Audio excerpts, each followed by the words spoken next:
हम और आप सभी मंदिर जाते हैं। क्या आपने कभी सोचा है इन मंदिरों पर किसका नियंत्रण है और ऐसा क्यों है?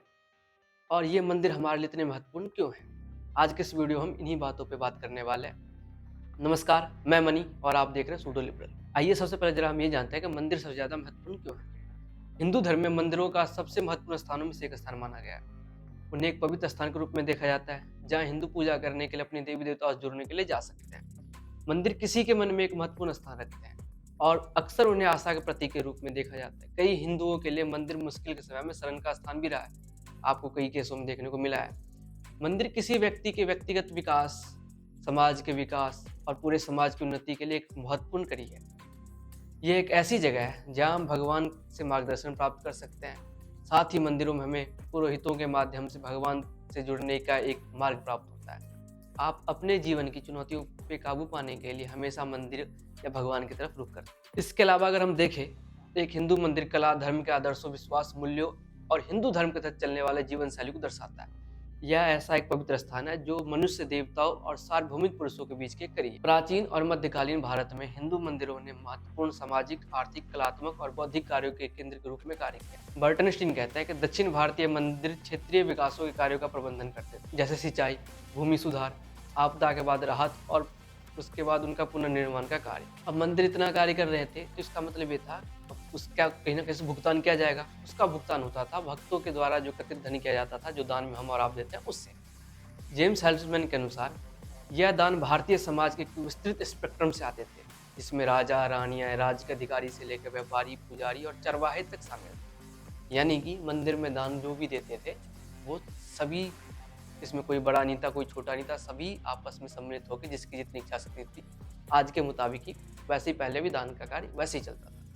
मंदिर अपने भक्तों के द्वारा उनकी मृत्यु के बाद दान की गई भूमि का भी प्रबंधन करते थे। आप में से कईयों ने सुना होगा कि पहले मंदिरों को दान में जमीनें वगैरह दी जाती थी। हालांकि अब भी दी जाती है, लेकिन पहले के मुताबिक अब बहुत कम दी जाती है। साथ ही ये मंदिर उस समय जितने भी गरीब थे आसपास के, उनको रोजगार भी प्रदान करते थे।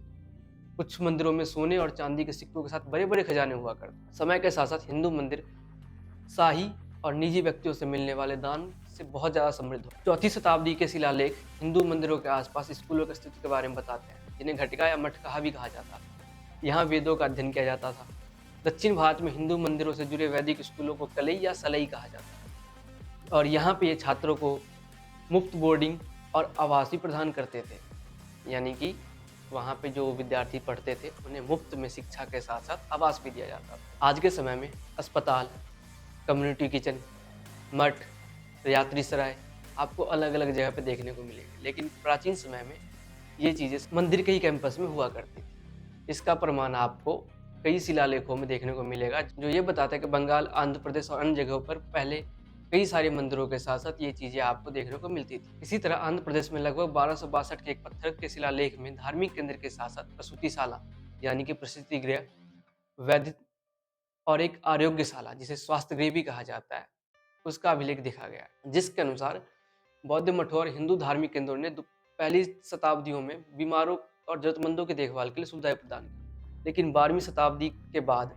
बौद्ध केंद्रों का विनाश होता गया और हिंदू धार्मिक संस्थानों ने इन सामाजिक जिम्मेदारियों को संभाल लिया। यही इसके अलावा 15वीं और 16वीं शताब्दी में हिंदू मंदिरों में भंडारण स्थान, यानी आजकल आप जो बड़े बड़े कोल्ड स्टोरेज और बड़े बड़े गोदाम देखते हैं, ये काम भी पहले मंदिर ही किया करता। अब यहाँ तक जो आपने सुना, इससे आप ये समझ गए होंगे इन सब कामों के लिए पैसा चाहिए।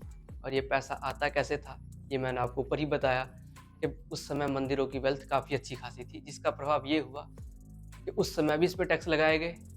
और वो जो उस समय से टैक्स चलता आ रहा है, यानी कि जब भारत पे अंग्रेजों का शासन था, उससे पहले मुगलों का शासन रहा, उस समय से जो टैक्स चलता रहा वो आज तक जारी है।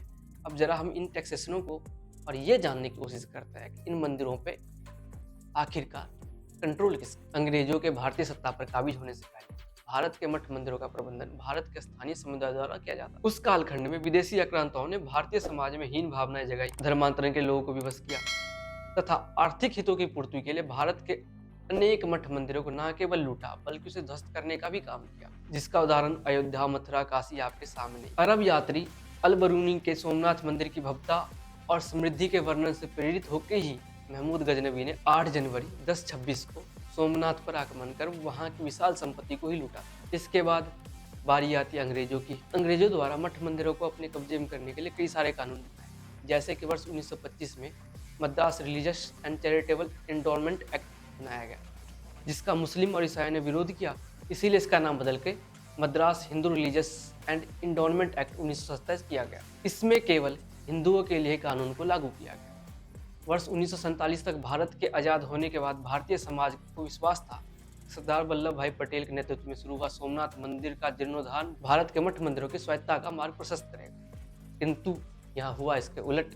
उसके बाद की सरकारों ने मठ मंदिरों के संचालन का येन प्रकेन अपने हाथ में काम जारी रखा। सरकारें खेलती रही, सरकार द्वारा बनाई गई कमेटियां खेलती रही, जो आज भी भली भांति जारी है। हालिया प्रकरण के अनुसार कर्नाटक सरकार द्वारा कर्नाटक हिंदू धार्मिक संस्थान और धर्मार्थ बंदोबस्ती विधेयक 2024 को पारित किया गया।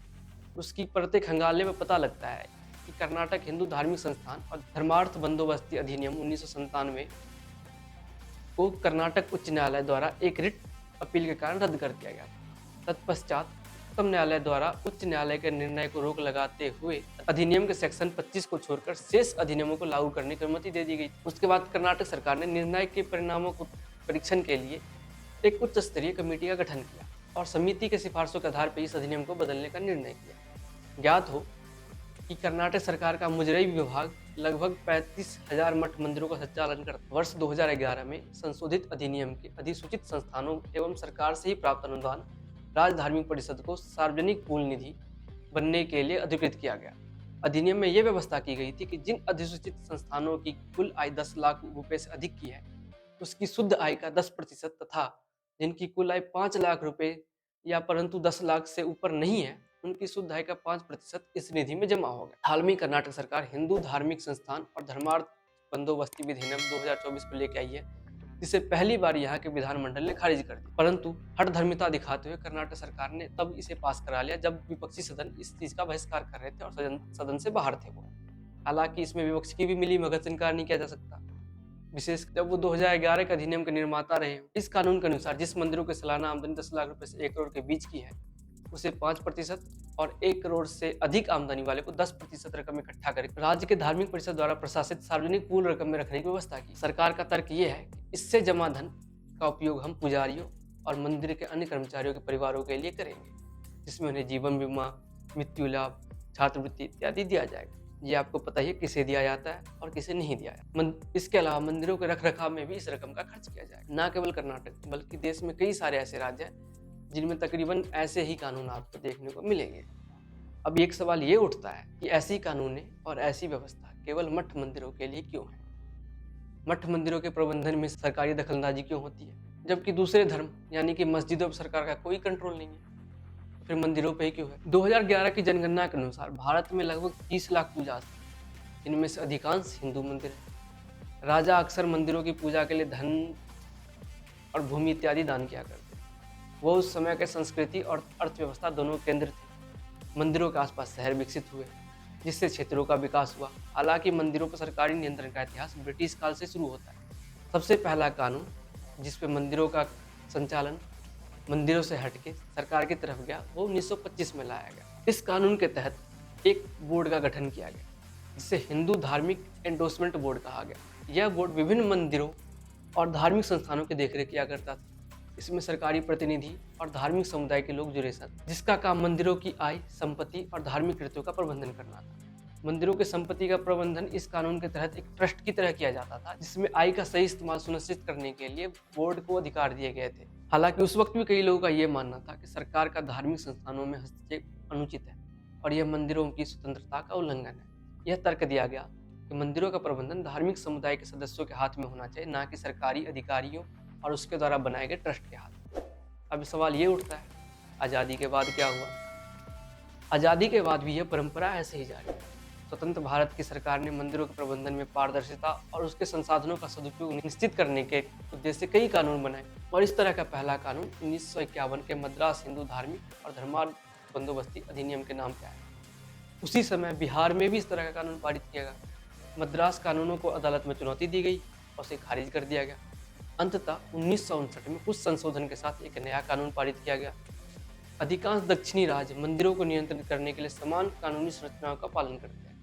कई राज्यों में भी हिंदू पूजा स्थलों में समाज के सभी वर्गों और जातियों का प्रवेश को सुनिश्चित करने के लिए मंदिरों के प्रबंधन में सरकारी हस्तक्षेप की आवश्यकता पर का तर्क दिया गया। इसके परिणाम स्वरूप विभिन्न राज्य के मंदिरों का सरकारीकरण किया गया। विशेषकर दक्षिण भारतीय राज्यों में वर्तमान में तमिलनाडु, केरल, आंध्र और कर्नाटक में कई ऐसे मंदिर हैं जो अभी भी सरकार के अधीन हैं। समय के साथ-साथ मंदिरों को मुक्त करने की मांग शुरू से उठती आ रही है और ये मांग आज भी चल रही है। इसे लेके कई हिंदू संगठन और धार्मिक नेताओं ने कई बार आवाज़ें उठाई।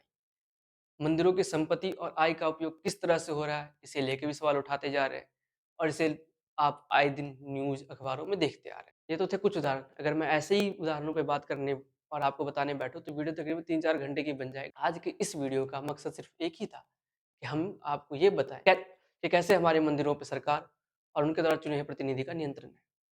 तो आपको ये वीडियो कैसा लगा? हमें कमेंट में ज़रूर बताना। साथ ही इस वीडियो को लाइक करें, चैनल को सब्सक्राइब करें और बेल आइकन को ज़रूर प्रेस करें, ताकि आपको फ्यूचर में आने वाली सभी वीडियो टाइम से मिलती रहे। इसी के साथ मैं आपसे विदा लेता हूँ।